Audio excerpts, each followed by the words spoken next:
Good morning प्यारे बच्चों, मैं हूं आपकी एजुकेटर पूर्णिमा और आज डेट है 16 सितंबर। हम करेंगे वर्कशीट नंबर 2 सब्जेक्ट साइंस की। वर्कशीट नंबर 1 हमने पिछले वीक में की थी। तो यहाँ पे देखिए क्लास आपकी 7th है। मेजरमेंट ऑफ टाइम यानी कि टाइम को मापने का तरीका।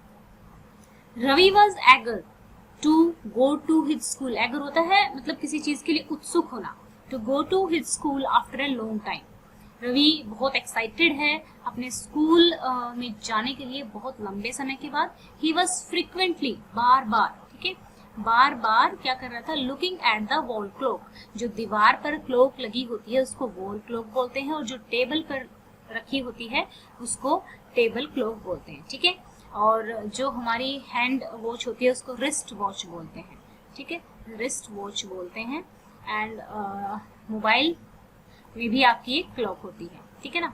Many natural event repeat themselves after a definite interval of a time. For example एक डे, एक दिन के बाद अगला दिन आता है, एक महीने के बाद अगला महीना आता है, एक साल के बाद अगला साल आता है। All are the fixed interval of a time. यानी कि एक साल 365 डेज में पूरा होता है और जब लीप ईयर होता है तो 366 डेज में, ठीक है।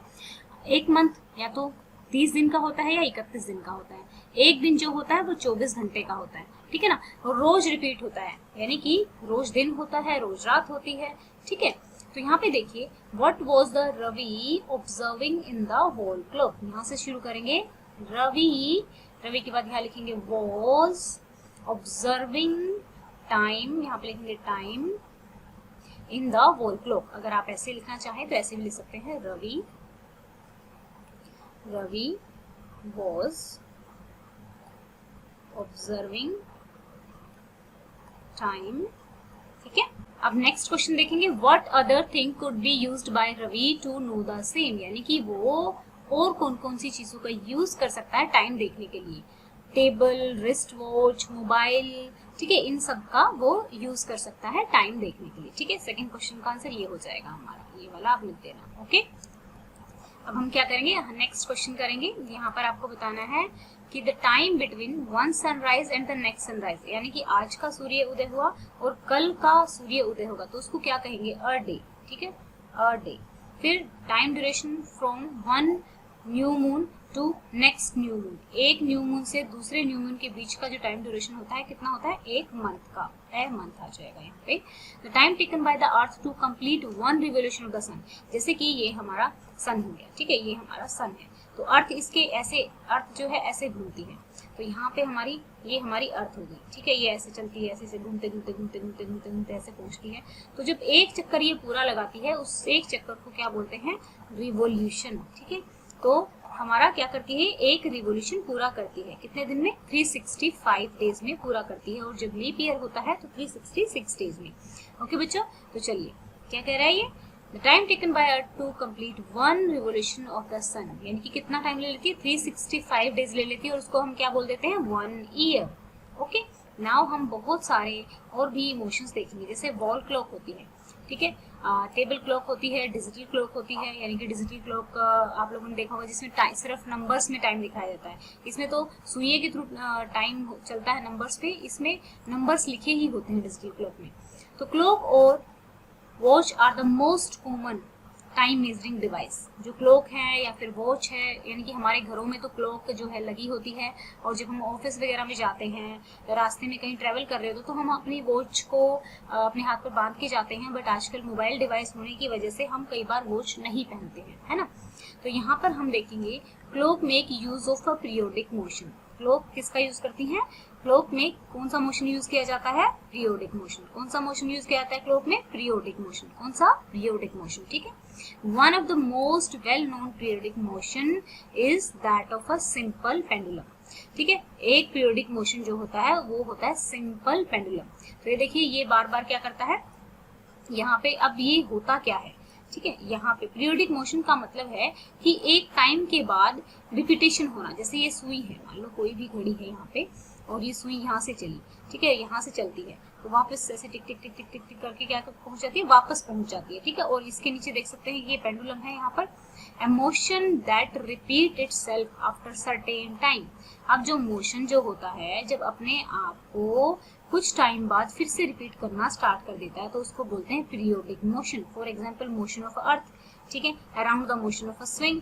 देखिए आप झूले पे बैठे होते हैं, इस तरीके से आपका झूला होता है, आप झूले पे बैठे हैं, फॉर एग्जाम्पल ये ऐसे आपका झूला होता है, आप स्विंग पे बैठे होते हैं इस तरीके से, ठीक है ना, इस तरीके से आप यहाँ पे बैठे होते हैं और झूल रहे होते हैं, ठीक है। तो क्या होता है कि ये झूला एक बार आगे जाता है, एक बार पीछे आता है, ठीक है ना, इस तरीके से आगे पीछे आप बैठ के झूल रहे होते हैं। तो ये हमारा क्या है, यानी कि बार बार जो रिपीट होता है जो मोशन, तो उसको हम क्या बोल देते हैं, उसको हम पीरियोडिक मोशन बोल देते हैं। ओके बच्चों, तो ये जो होता है दो तरीके का होता है, एक तो सिंपल पेंडुलम और different position of the bob of an oscillating simple pendulum to the to and fro, ठीक है ना। एक तो सर्कुलर एक तरह से हो गया पीरियोडिक मोशन में, to and fro motion of a simple pendulum, to and fro motion of a simple pendulum is an example of a periodic or an oscillatory motion. The pendulum complete one oscillation when its bob move from, देखिए यहाँ पर क्या है कि अपना एक oscillation complete करता है when its bob, जो ये गोल गोल लटक रहा होता है ना, ये बोब होता है,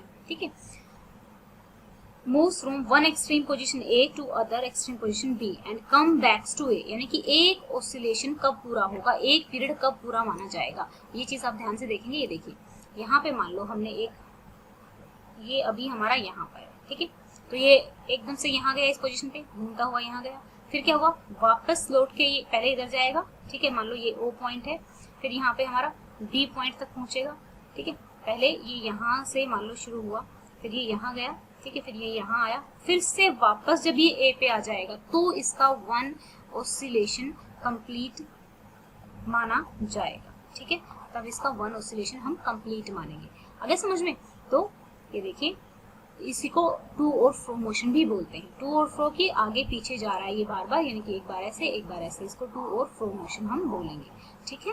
अब हम देखेंगे यहाँ पर हमारा है the time taken by pendulum to complete one oscillation, एक ऑसिलेशन यानी कि एक बार जब वो यहाँ से, ठीक है, यहाँ ए हमारी पोजीशन हो गई और ये हमारी बी पोजीशन होगी, जब यहाँ से यहाँ जाएगा और जब यहाँ पे वापस आ जाएगा, ये पूरा एक चक्कर लगाने को हम क्या बोलते हैं, इसको हम बोलते हैं कि हमारा कितना टाइम पीरियड लगा, टाइम टेकन, जो टाइम लिया जाएगा इस यहाँ से यहाँ आने में जितना टाइम लगेगा तो उसको हम टाइम पीरियड बोलेंगे। Time taken by pendulum to complete one oscillation is called time period, ठीक है, इसको टाइम पीरियड बोलेंगे। तो बच्चों हमें जैसे पता है कि हमें हर चीज की यूनिट होती है, जैसे कि आप देखो दूध को लीटर्स में मापा जाता है, हाइट को सेंटीमीटर में या फिर मीटर्स में मापा जाता है ना, और हमारी लंबाई जो होती है फीट या फिर इंचेस में भी मापते हैं। तो हर चीज को मापने की इकाई होती है, उसी तरीके से टाइम को मापने की भी इकाई होती है। The basic unit of time, basic unit क्या होती है, सेकेंड होती है, ठीक है, बेसिक यूनिट ऑफ, एंड इसका सिंबल कितना क्या होता है, एस होता है। Larger unit of time are minute and hours, ठीक है, मिनट क्या होता है, हमारा मिनट होता है और आवर्स हमारे घंटे होते हैं, ठीक है।